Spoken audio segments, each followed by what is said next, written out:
So at the end of the lesson today, Jesus adds these powerful words. What good is it for you to gain the whole world, yet forfeit your soul? Or what can you give in exchange for your soul? Now notice in the NRSV that we usually use, or the Revised Standard Version, it doesn't use the word soul. It uses the word life. Okay? However, if you look at the Greek word, it's more than simply physical life. So I want to preach today on something that Lutheran pastors don't preach on, and that's the soul. Okay? So that's what we're going to do. That's what we're going to do this morning. Now, modern language, the way I look at it, modern language has sort of hijacked the word soul. Okay? So we talk about someone has soul. You know, we say, oh, that person has soul. Or we talk about soul music or soul food. Or a popular phrase is, you know, somebody's got a soul mate. Right? You've heard that phrase, okay? That's kind of a misunderstanding, a misuse of the term soul. So today what we want to do is look at how does the Bible understand the concept of soul? What does that mean for us? Sometime back, a young man put his soul up for sale on eBay. Okay?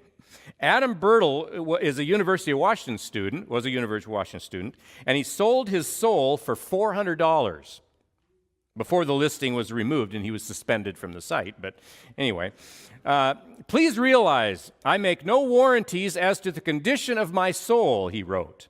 As of now, it is near mint condition with only minor scratches. Due to difficulties involved with removing my soul, the winning bidder will either have to settle for a night of yummy Thai food and cool indie flicks or wait until my natural death. Now, eBay has blocked similar auctions in the past, but somehow Bertle's offer slipped through. The bidding started at 5 cents. Bertle's former girlfriend bid $6.66, but she was overtaken in the final hours of the auction, where a woman from Des Moines, Iowa, bid the price of Bertle's soul up to $400. I don't think she's going to be able to collect on my soul, to be honest, Bertle said, adding he didn't intend for the ad to be taken seriously. I was just bored, he said, and I'm a geek. So any time I'm bored, I just go back to my internet. Well, my guess is that over the centuries, many people have sold their soul simply and solely because they were bored. That's a really bad bargain. That is a bad deal. What good is it, Jesus asked, for you to gain the whole world, yet forfeit your soul? Our text for today assumes that we do not live in a world that is simply material. Okay? There is a spiritual dimension to our universe, a spiritual dimension. That is very, very important. A few years ago, popular rock star Madonna sang a song in praise to Material Girl. The chorus went, "We are living in a material world and I am a material girl." Madonna has often remarked that this is the one song that she regrets recording. She regrets recording it. Material Girl became her nickname. And she said if she knew that was going to happen, she never would have recorded the song. Well, it stuck. And she had to work very hard to get people to quit thinking of her in that light as the material girl. Actually, to many people, she seems to be a very confused woman. But let's face it, many people in this world live as though this is only a material world. Not long after Jesus taught about gaining the world and forfeiting your soul, there lived a man by the name of Nero. Many of you have heard his name before. We know that this Roman emperor lived in glorious splendor. He commanded that these beautiful, glorious porches, some of them a mile long, be built around his palace. The ceiling of his banquet hall was equipped at great expense with these little hidden showers which lightly sprayed perfume upon all people who visited him. Okay? His crown was worth $500,000. And think back then, that was a lot of money, $500,000. His mules were shod with silver.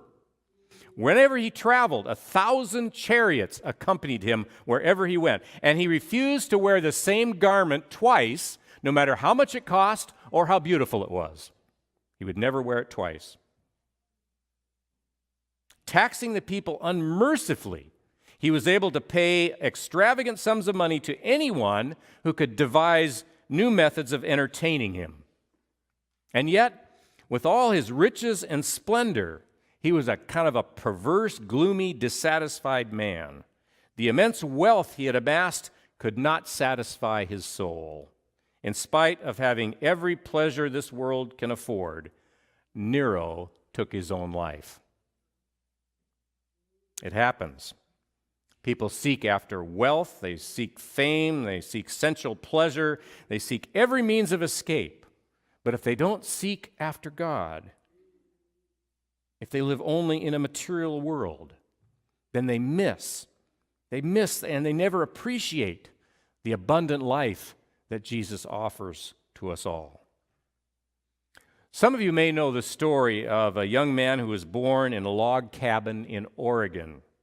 His parents were hippies, and so they named him after the River of Life. Now, not the River of Life in the Bible, but the River of Life found in a novel by Hermann Hesse. River Phoenix was his name. River Phoenix was one of the most respected young actors of his generation. He and his siblings broke into show business really quite early at a very young age, and soon they were helping support the family. Ultimately, he bought his parents a farm. In 1985, he starred in his first movie, Stand By Me. This was followed by several other roles. He was nominated for an Oscar for his role in the 1988 film Running on Empty. He also played the young Indiana Jones in Indiana Jones and the Last Crusade. For one film, he won the National Society of Film Critics Best Actor Award. He had it all. He had it all. Youth, fame, wealth, fortune, the respect of his peers. And yet his life ended on a dirty curb outside the Viper Room, a trendy West Hollywood nightclub, in the wee hours of the morning on Halloween 1993 as a result of a massive drug overdose. He was only 23 years old. Witnesses say that River was hardly noticed by passersby as he went into convulsions on the sidewalk outside the club. What happened to River Phoenix? What happened? Well, I don't really know, but I suspect it had something to do with his soul. Now, don't misunderstand me. I'm not standing in judgment here. Nobody has the right to do that. But we can express our sorrow at the waste of a talented young life, a talented young soul. Whatever River Phoenix was searching for in life, he obviously didn't find it. What good is it, asked Jesus, for you to gain the whole world, fame, fortune, the praise of your peers, and yet forfeit your soul? King Charlemagne lived from 742 to 814 AD. He conquered much of Western Europe, including France, Switzerland, Belgium, the Netherlands, parts of Italy, Germany, Austria, Spain.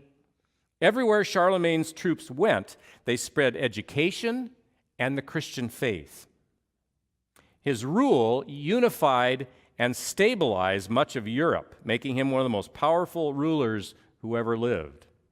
Yet in spite of all of Charlemagne's power and fame and fortune, whatever, he arranged at his death to have his body displayed with his hand resting on our verse for today. That very verse. What good is it for you to gain the whole world and yet forfeit your soul? Charlemagne knew such an exchange was a bad bargain indeed. This is more than a material world. Well, if it's more than a material world, also, we are more than material beings. We are more than just flesh and blood here, okay? That's the second thing that this text implies. We are more than material beings. As an eminent philosopher, Teilhard de Chardin put it so memorably where he said, "We are not human beings having a spiritual experience.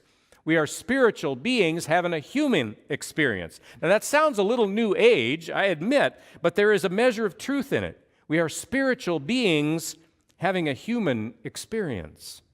In other words, we have a soul. Or better yet, we are a soul. Some of you may know the story of James Kidd.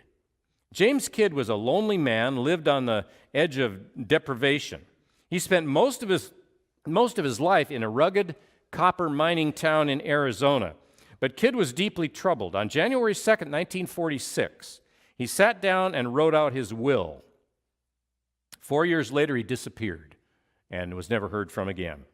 Authorities responsible for the settlement of his will, 16 years after his disappearance, discovered that he had left almost $200,000 for research for some scientific proof of a human soul that leaves the body at death. Many people have searched to find a particular spot in the body which they could identify as the soul. Okay, that's fruitless. That's silly. You will find the soul in the same place you find love and hope and peace and joy and a host of other positive emotions. You can capture none of these emotions in a test tube, but we know they exist, right? Just because you cannot see love, for example, doesn't mean it doesn't exist. We know it exists. We've seen love in action. And just because you can't find that physical location of the soul within our body doesn't mean it doesn't exist. We have a soul. And some scholars would even prefer to say we are a soul. You see, our soul is who we are in its totality. Paganini, the great violinist, came out before his audience one day and made a discovery just as the applause ended, that there was something wrong with his violin. He looked at it a second time, and then he saw that it was not his famous and very valuable violin, but a cheap substitute. He felt paralyzed for a moment. And then he turned to his audience, and he told them that there had been some mistake, and he didn't have his own violin. He stepped back behind the curtain, thinking that it was still there, and he had just left it behind, but he discovered that somebody had stolen his violin and left this old second-hand one in its place. Paganini remained behind the curtain for a few moments, and then he came out before his audience, and this is what he said. He said, "Ladies and gentlemen, I will show you that the music is not in the instrument, but in the soul."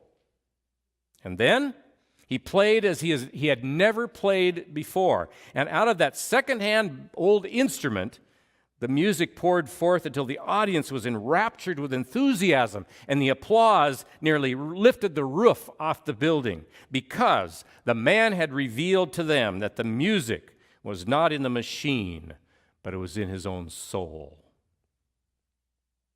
Don't let anyone tell you that the soul does not exist. We were created in the image of God. That does not mean we look like God or God looks like us. What it means is that we have that divine spark. Okay? It's more than just physical. We have that divine spark. That's the soul. The soul is who you are. It's what makes you distinctive.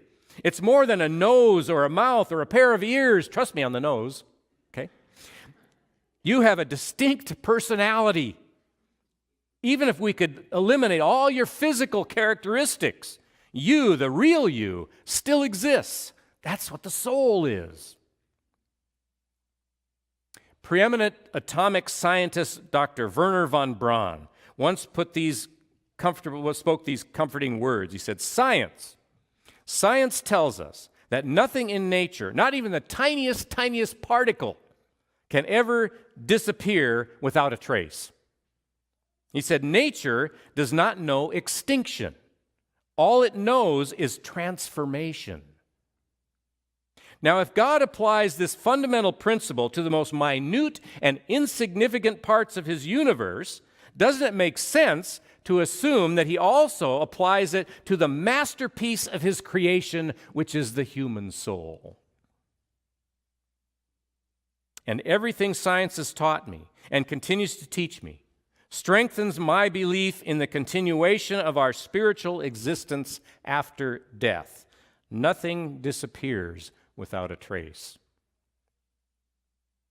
This is more than a material world that we live in. And we are more than simply material beings. We have a soul. And that soul, by the grace of God, even survives the grave. And so Jesus says to us, take care of your soul. Take care of your soul. If your soul is all that survives you after death, then you ought to take good care of it. In fact, caring of your soul is the real you is the most important task that you have. Think about that for a moment. Take care of your soul. Take care of who you are in all of its totality. You may remember an incident that took place in December of 2005. Al Ginglin, a 64-year-old grandfather of 7, robbed a series of small banks in Illinois to cover an ever deeper financial hole that he had gotten himself into. Now, the amazing part was that it was his 3 grown sons who turned him in. His own sons turned him in after the sons recognized the father's picture taken from a bank surveillance video, and then it was put on a law enforcement website. Al Ginglin's sons turned their father in because he had raised them to do what was right. Okay? Yet such is the power of money that he failed to do what was right himself. And that's really sad. A good man, a decent man, a grandfather who raised his sons right, but in effect, in many ways, he sort of sold his soul to get himself out of debt. He didn't gain the whole world here, but it was more like Esau, who sold his birthright for a pot of stew in Genesis. I don't know when we'll ever learn. But contrast that story, the story of that grandfather, with another father who tells about his little girl. She was riding in the back seat of their dilapidated Honda Civic. And she said, "Daddy, I wish everyone were as rich as we are." Now, there's a family with its priorities in order. She was rich, sitting in the back seat of their dilapidated Honda Civic. It's easy to forget, isn't it? This is more than a material world, and we are more than material beings. We have a soul, and we need to take care of that soul. Don't sell that soul for anything. Money, power, sex, don't sell it for anything. And even if you were offered the whole world, walk away. Walk away. And walk with Jesus Christ, because it is He who restores our soul every day. Amen. Thanks for watching. I hope this video can further the discussion of your relationship with Christ, either at home or maybe in the comments below.